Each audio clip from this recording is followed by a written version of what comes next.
গত 3 দিনের বৃষ্টিতে বাংলাদেশের অবস্থা ভয়াবহ।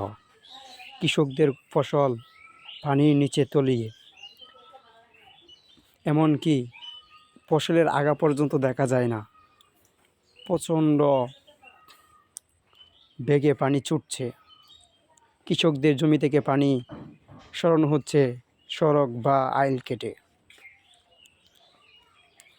দেখতেই পাচ্ছেন পানির কত গতি এবং ঘূর্ণিঝড়ের মতো পানির স্রোত তৈরি হচ্ছে। এরপরের অবস্থা দেখেন, সমস্ত ধান বন এমনকি ঝড়ের গতিতে নতুন ঘর ভেঙে পড়েছে। এই গত 3 দিনের বৃষ্টিতে এবং কালবৈশাখী ঝড়ে মানুষের অনেক ক্ষয়ক্ষতি হয়েছে, যা অনেক দুঃখজনক এবং বিপদজনক। দেখতেই পাচ্ছেন ফসলের পানি কিভাবে নামতেছে সড়ক থেকে এবং